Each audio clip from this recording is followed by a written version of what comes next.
Hi ಎಲ್ಲರಿಗೂ ನಮಸ್ಕಾರ, welcome back to my channel. ನಾನು ಇವತ್ತಿನ ವಿಡಿಯೋದಲ್ಲಿ 2 ಬ್ರೇಕ್ಫಾಸ್ಟ್ ರೆಸಿಪಿಗಳನ್ನ ತೋರಿಸ್ತಾ ಇದ್ದೀನಿ. ಇದು ಮಾಡೋದು ತುಂಬಾ ಸುಲಭ ಮತ್ತು ಸಖತ್ ಟೇಸ್ಟಿಯಾಗಿರುತ್ತೆ. ಒಂದು ಅವಲಕ್ಕಿ ಉಪ್ಪಿಟ್ಟು ಮತ್ತು ಇನ್ನೊಂದು ಗೊಜ್ಜವಲಕ್ಕಿ. ಗೊಜ್ಜವಲಕ್ಕಿ ಅಂತೂ ತುಂಬಾ ಚೆನ್ನಾಗಿರುತ್ತೆ. ನೀವು ಒಂದ್ಸಲ ಟ್ರೈ ಮಾಡಿ ಹೇಗಿತ್ತು ಅಂತ ಕಮೆಂಟ್ ಮಾಡಿ. ಹಾಗೆ ನೀವು ಇನ್ನು ನಮ್ಮ ಚಾನಲ್ಗೆ ಸಬ್ಸ್ಕ್ರೈಬ್ ಆಗಿಲ್ಲ ಅಂದರೆ ದಯವಿಟ್ಟು ಸಬ್ಸ್ಕ್ರೈಬ್ ಮಾಡಿಕೊಂಡು ವೀಡಿಯೋಸ್ನ ನೋಡಿ. ನಾನು ಮೊದಲು ಗೊಜ್ಜವಲಕ್ಕಿನ ಮಾಡ್ತಾಯಿದ್ದೀನಿ. ಹೇಗೆ ಮಾಡೋದು ನೋಡೋಣ ಬನ್ನಿ. ನಾನು ಹುಣಸೆ ಹಣ್ಣನ್ನು ಸ್ವಲ್ಪ ನೀರು ಹಾಕಿ ಅದರಲ್ಲಿ ನೆನೆಸಿಡ್ತಾ ಇದ್ದೀನಿ. ನಾವು ಹುಣಸೆ ಹಣ್ಣನ್ನು ಮೊದಲೇ ನೆನೆಸಿಡೋದ್ರಿಂದ ಅದು ಬೇಗ ರಸ ಬಿಟ್ಕೊಳ್ಳುತ್ತೆ. ಆದ್ದರಿಂದ ನಾನು ಫಸ್ಟೇ ನೆನೆಸಿಟ್ಕೋತೀನಿ. ಬಾಣಲೆಗೆ 1 ಸ್ಪೂನ್ ಎಳ್ಳನ್ನು ಹಾಕಿ ರೋಸ್ಟ್ ಮಾಡ್ಕೊತಾ ಇದ್ದೀನಿ. ಗೊಜ್ಜವಲಕ್ಕಿನ ದೇವರ ಪ್ರಸಾದಗಳಿಗೆ ಸಹ ಮಾಡ್ಕೋಬೋದು. ಗೌರಿ ಹಬ್ಬ, ಶಿವರಾತ್ರಿ, ಕೃಷ್ಣ ಜನ್ಮಾಷ್ಟಮಿ ಈ ಟೈಮಲ್ಲಿ ಪ್ರಸಾದಗಳಿಗೆ ಕೂಡ ಮಾಡ್ಕೋಬೋದು. ಇವಾಗ ಎಳ್ಳು ರೋಸ್ಟ್ ಆಗಿದೆ. ಇದನ್ನು ನಾನು ಕುಟಾಣಿಗೆ ಹಾಕಿ ಸ್ವಲ್ಪ ಕುಟ್ಕೋತಾ ಇದ್ದೀನಿ. ನೀವು ಬೇಕಾದರೆ ಮಿಕ್ಸಿ ಜಾರ್ಗೆ ಹಾಕಿ 1-2 ರೌಂಡ್ ತಿರುಗಿಸ್ಕೋಬೋದು. ತುಂಬ ಪೌಡರ್ ಮಾಡೋದೇನು ಬೇಡ, ಒಂದು ಸ್ವಲ್ಪ ಅರ್ಧಂಬರ್ಧ ಆದರೆ ಸಾಕಾಗುತ್ತೆ. ಇವಾಗ ಅವಲಕ್ಕಿನ ರೆಡಿ ಮಾಡ್ಕೋತಾ ಇದ್ದೀನಿ. ನಾನು 1 ಕಪ್ ಗಟ್ಟಿ ಅವಲಕ್ಕಿನ ತೊಗೊಂಡಿದ್ದೀನಿ. ಅದನ್ನು ಮಿಕ್ಸರ್ ಜಾರ್ಗೆ ಹಾಕಿ 1-2 ರೌಂಡ್ ತಿರುಗಿಸ್ಕೋತೀನಿ. ತುಂಬ ನೈಸ್ಗಾಗೋದೇನು ಬೇಡ, ತರಿಯಾಗಿದ್ದರೆ ಸಾಕಾಗುತ್ತೆ. ಇವಾಗ ಅವಲಕ್ಕಿನ ಪುಡಿ ಮಾಡ್ಕೊಂಡಿದ್ದಾಗಿದೆ ನೋಡಿ, ಈ ಥರ ಆದರೆ ಸಾಕಾಗುತ್ತೆ. ನಾನು ಇದನ್ನು ಜರಡಿ ಮಾಡ್ಕೊತಾ ಇದ್ದೀನಿ. ಬೇಕು ಅಂದರೆ ಮಾಡ್ಕೋಬೋದು, ಇಲ್ಲ ಹಾಗೆ ಹಾಕೋಬೋದು. ಇವಾಗ ನಾನು ಪುಡಿ ಮಾಡ್ಕೊಂಡಿರೋ ಅವಲಕ್ಕಿನ ನೀರಿನಲ್ಲಿ ಹಾಕಿ ತೊಳ್ಕೊತಾ ಇದ್ದೀನಿ. ನೀರು ಸ್ವಲ್ಪ ಜಾಸ್ತಿ ತೊಗೊಂಡಿರಬೇಕು. ತೊಳೆದಿದ್ದ ನೀರನ್ನ ನೀಟಾಗಿ ಎಲ್ಲನೂ ತೆಗೆದ್ಬಿಡ್ಬೇಕು. ಹಾಗೆ ಇದನ್ನು ಜಾರ್ಲಿನಲ್ಲೇ ಹಾಕಿ ಒಂದು ಅರ್ಧ ಗ್ಲಾಸ್ ನೀರನ್ನ ಮೇಲ್ಗಡೆ ಹಾಕೋತಾ ಇದ್ದೀನಿ. ನೀರಲ್ಲಿ ನೆನೆಸೋದೇನು ಬೇಡ, ಈ ಥರ ಜಾರ್ಲಿನಲ್ಲೇ ಇಟ್ಟು ಮೇಲ್ಗಡೆಯಿಂದ ಸ್ವಲ್ಪ ನೀರನ್ನು ಹಾಕಿ ಮುಚ್ಚಿಟ್ರೆ ನಾವು ಗೊಜ್ಜನ್ನ ರೆಡಿ ಮಾಡ್ಕೊಳ್ಳೋದ್ರೊಳಗಡೆ ಅವಲಕ್ಕಿ ನೀಟಾಗಿ ನೆಂತಿರುತ್ತೆ. ಇವಾಗ ನಾನು ಬಾಣಲೆಗೆ 2 ಸ್ಪೂನ್ ಎಣ್ಣೆನ ಹಾಕೋತಾ ಇದ್ದೀನಿ.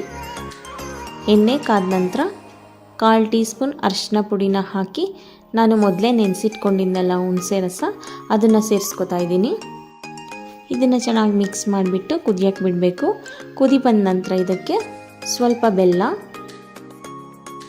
ಅರ್ಧ ಟೀ ಸ್ಪೂನ್ ಸಾಂಬಾರು ಪೌಡ್ರನ್ನ ಹಾಕೋತಾ ಇದ್ದೀನಿ.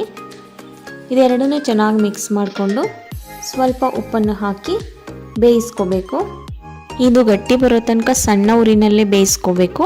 ಒಂದು 10 ನಿಮಿಷ ಬೇಕಾಗುತ್ತೆ. ಹುಣಸೆ ಹಣ್ಣನ್ನು ಆದಷ್ಟು ಸಣ್ಣ ಉರಿನಲ್ಲೇ ಬೇಯಿಸ್ಕೊಳ್ಳಿ. ಏಕೆಂದರೆ ನಾವು ಜಾಸ್ತಿ ಉರಿನಲ್ಲಿ ಬೇಯಿಸೋದ್ರಿಂದ ನೀರು ಬೇಗ ಆವಿಯಾಗಿಬಿಡುತ್ತೆ. ಹುಣಸೆ ಹಣ್ಣು ಚೆನ್ನಾಗಿ ಬೆಂದಿರಲ್ಲ. ಸಣ್ಣ ಉರಿನಲ್ಲಿ ಬೇಯಿಸೋದ್ರಿಂದ ಹುಣಸೆ ಹಣ್ಣು, ಸಾಂಬಾರು ಪುಡಿ, ಬೆಲ್ಲ ಎಲ್ಲ ಚೆನ್ನಾಗಿ ಬೆಂದು ನೀಟಾಗಿ ಹೊಂದ್ಕೊಳ್ಳುತ್ತೆ. ಆದ್ದರಿಂದ ಗೊಜ್ಜಿಗೆ ರುಚಿ ಕೂಡ ಜಾಸ್ತಿ ಆಗುತ್ತೆ. ಇವಾಗ ನೋಡಿ, ಗೊಜ್ಜು ಚೆನ್ನಾಗಿ ಬೆಂದು ಗಟ್ಟಿಯಾಗಿದೆ. ಇದಕ್ಕೆ ನಾನು ಕುಟ್ಟಿಟ್ಕೊಂಡಿದ್ವಲ್ಲ ಎಳ್ಳಿನ ಪುಡಿ ಅದನ್ನು ಹಾಕಿ ಮಿಕ್ಸ್ ಮಾಡ್ಕೊತಾ ಇದ್ದೀನಿ. ನಂತರ ಗ್ಯಾಸ್ ಆಫ್ ಮಾಡಬೇಕು. ಗ್ಯಾಸ್ ಆಫ್ ಮಾಡಾದಮೇಲೆ ಅವಲಕ್ಕಿನ ಹಾಕ್ಕೋಬೇಕು. ಅವಲಕ್ಕಿ ಕೂಡ ಚೆನ್ನಾಗಿ ನೆಂದಿದೆ. ನೋಡ್ಬೋದು ನೀವು ಎಷ್ಟು ಉದ್ರುದ್ರಾಗಿದೆ ಅಂತ. ನಾವು ನೀರಲ್ಲಿ ನೆನೆಸ್ಬಿಟ್ರೆ ಏನಾಗುತ್ತೆ ಅಂದರೆ ತುಂಬ ನೆಂತೋಗ್ಬಿಡುತ್ತೆ, ಅವಲಕ್ಕಿ ಉದ್ರುದ್ರಾಗಿ ಬರೋಲ್ಲ. ಆದ್ದರಿಂದ ಈ ಥರ ನೀರನ್ನ ಸ್ಪ್ರಿಂಕಲ್ ಮಾಡಿಕೊಂಡ್ರೆ ಸಾಕಾಗುತ್ತೆ. ಉದ್ರುದ್ರಾಗಿ ಅವಲಕ್ಕಿ ರೆಡಿಯಾಗುತ್ತೆ. ಇವಾಗ ರೆಡಿ ಮಾಡ್ಕೊಂಡಿರೋ ಗೊಜ್ಜಿಗೆ ಅವಲಕ್ಕಿನ ಸೇರಿಸಿ ಮಿಕ್ಸ್ ಮಾಡ್ಕೊತಾ ಇದ್ದೀನಿ. ನಾನು ಆವಾಗಲೇ ಹುಣಸೆ ಹಣ್ಣನ್ನು ಬೇಯಿಸೋಕ್ಕೆ ಸ್ವಲ್ಪ ಉಪ್ಪನ್ನು ಹಾಕ್ಕೊಂಡಿದ್ದೆ.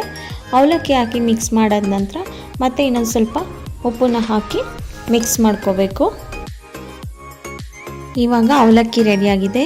ಇದಕ್ಕೆ ಒಗ್ಗರಣೆ ರೆಡಿ ಮಾಡ್ಕೊಳ್ಳೋಣ. ಒಗ್ಗರಣೆಗೆ 2 ಸ್ಪೂನ್ ಎಣ್ಣೆನ ಹಾಕ್ಕೋತಾ ಇದ್ದೀನಿ. ಎಣ್ಣೆ ಕಾದ ನಂತರ 1 ಸ್ಪೂನ್ ಸಾಸಿವೆ, ಕಡಲೆ ಬೀಜನ ಹಾಕಿ ಕಡಲೆ ಬೀಜನ ಸ್ವಲ್ಪ ಫ್ರೈ ಮಾಡ್ಕೋಬೇಕು.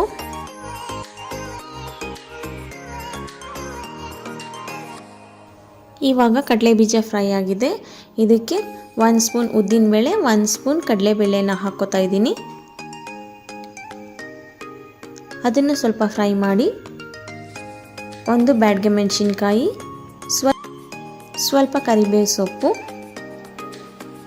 ಚಿಟಕಿ ಇಂಗು ಇಷ್ಟನ್ನು ಹಾಕಿ ಮಿಕ್ಸ್ ಮಾಡಿಕೊಂಡ್ರೆ ಒಗ್ಗರಣೆ ರೆಡಿಯಾಗುತ್ತೆ. ಒಗ್ಗರಣೆನ ಅವಲಕ್ಕಿಗೆ ಸೇರಿಸ್ಕೊಂಡು ಚೆನ್ನಾಗಿ ಮಿಕ್ಸ್ ಮಾಡ್ಕೋಬೇಕು. ಇದನ್ನು ಬ್ರೇಕ್ಫಾಸ್ಟ್ಗೆ ಸಹ ಮಾಡ್ಕೋಬೋದು, ಇಲ್ಲ ಮಕ್ಕಳಿಗೆ ಈವ್ನಿಂಗ್ ಸ್ನ್ಯಾಕ್ಸ್ ಆಗಿ ಕೂಡ ಮಾಡಿಕೊಡ್ಬೋದು, ತುಂಬ ಚೆನ್ನಾಗಿರುತ್ತೆ. ಇವಾಗ ಒಗ್ಗರಣೆ ಎಲ್ಲ ಚೆನ್ನಾಗಿ ಮಿಕ್ಸ್ ಆಗಿದೆ. ಕೊನೆಯಲ್ಲಿ ಸ್ವಲ್ಪ ಕೊಬ್ಬರಿ ತುರಿನ ಹಾಕ್ಕೊಂಡು ಮಿಕ್ಸ್ ಮಾಡಿಕೊಂಡ್ರೆ ಗೊಜ್ಜು ಅವಲಕ್ಕಿ ರೆಡಿ ಆಗುತ್ತೆ.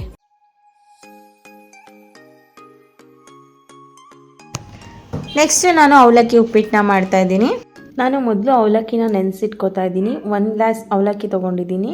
ಅದನ್ನು 1-2 ಸಲ ಚೆನ್ನಾಗಿ ವಾಶ್ ಮಾಡಿಕೊಂಡು ಅದು ಮುಳುಗೋ ಅಷ್ಟು ನೀರನ್ನು ಹಾಕಿ ನೆನೆಸಿಡ್ತಾ ಇದ್ದೀನಿ.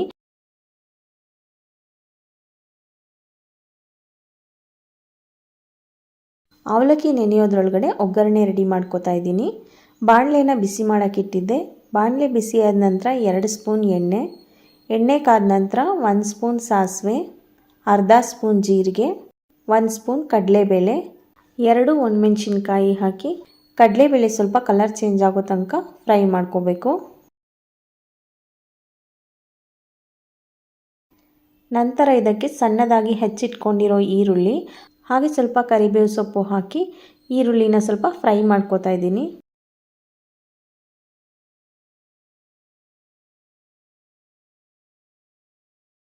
ಈರುಳ್ಳಿ ಎಲ್ಲ ಚೆನ್ನಾಗಿ ಫ್ರೈ ಆಗಿದೆ. ನಂತರ ಇದಕ್ಕೆ ಅರ್ಧ ಸ್ಪೂನ್ ಅರಿಶಿನ ಪುಡಿ, ಸಣ್ಣದಾಗಿ ಕಟ್ ಮಾಡಿ ಇಟ್ಕೊಂಡಿರೋ ಬೀನ್ಸ್ ಮತ್ತು ಕ್ಯಾರೆಟ್ನ ಸೇರಿಸ್ಕೊತಾ ಇದ್ದೀನಿ. ನೋಡ್ಬೋದು ಎಷ್ಟು ತೆಳುವಾಗಿ ಕಟ್ ಮಾಡ್ಕೊಂಡಿದ್ದೀನಿ ಅಂತ. ತರಕಾರಿಗಳನ್ನ ಬರೀ ಒಗ್ಗರಣೆನಲ್ಲಿ ಬೇಯಿಸ್ತಾ ಇರೋದ್ರಿಂದ ಸಣ್ಣದಾಗಿ ಕಟ್ ಮಾಡಿ ಹಾಕ್ಕೋಬೇಕು, ಆವಾಗ ತರಕಾರಿಗಳೆಲ್ಲ ಬೇಗ ಬೇಯುತ್ತೆ.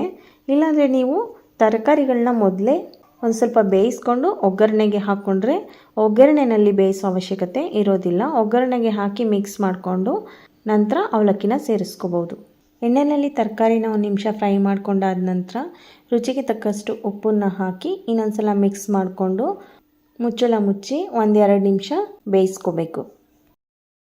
1-2 ನಿಮಿಷ ತರಕಾರಿನ ಬೇಯಿಸ್ಕೊಂಡಿದ್ದಾಗಿದೆ. ತರಕಾರಿ ಎಲ್ಲ ಚೆನ್ನಾಗಿ ಬೆಂದಿದೆ. ನಂತರ ಇದಕ್ಕೆ ಆವಾಗಲೇ ನೆನೆಸಿಟ್ಟಿರೋ ಅವಲಕ್ಕಿನ ನೀರೆಲ್ಲ ಸೋಸಿ ಜಾಲಿನಲ್ಲಿ ಇಟ್ಟಿದ್ದೆ, ಅದನ್ನು ಸೇರಿಸ್ಕೊತಾ ಇದ್ದೀನಿ. ಹಾಗೆ ಸ್ವಲ್ಪ ಸಣ್ಣದಾಗಿ ಕಟ್ ಮಾಡಿ ಇಟ್ಕೊಂಡಿರೋ ಕೊತ್ತಂಬರಿ ಸೊಪ್ಪು ಮತ್ತು 1-2 ಸ್ಪೂನ್ ತೆಂಗಿನಕಾಯಿ ತುರಿನ ಸೇರಿಸ್ಕೊಂಡು ಮಿಕ್ಸ್ ಮಾಡ್ಕೋತಾ ಇದ್ದೀನಿ. ನಾನಿಲ್ಲಿ ಮೊದಲೇ ಅಡ್ಜಸ್ಟ್ ಆಗುವಷ್ಟು ಉಪ್ಪನ್ನು ಸೇರಿಸ್ಕೊಂಡಿದ್ದೆ. ಕೊನೆಯಲ್ಲಿ ಒಂದು ಸಲ ಟೇಸ್ಟ್ ನೋಡಿಕೊಂಡು ಬೇಕು ಅಂದರೆ ಇನ್ನೊಂದು ಸ್ವಲ್ಪ ಉಪ್ಪಿನ ಪುಡಿನ ಸೇರಿಸ್ಕೊಂಡು ಮಿಕ್ಸ್ ಮಾಡಿಕೊಂಡ್ರೆ ಅವಲಕ್ಕಿ ಉಪ್ಪಿಟ್ಟು ರೆಡಿ ಆಗುತ್ತೆ. ಯಾರೆಲ್ಲ ವಿಡಿಯೋನ ನೋಡ್ತಾ ಇದ್ದೀರಾ, ನಿಮಗೆ ಈ ರೆಸಿಪಿ ಇಷ್ಟ ಆಗಿದ್ದರೆ ಪ್ಲೀಸ್ 1 ಲೈಕ್ ಕೊಡಿ, ಹಾಗೆ ಒಂದು ಕಮೆಂಟ್ ಮಾಡಿ ಮತ್ತು ನಿಮ್ಮ ಫ್ಯಾಮಿಲಿ ಫ್ರೆಂಡ್ಸಿಗೆಲ್ಲ ಶೇರ್ ಮಾಡಿ. Thank you.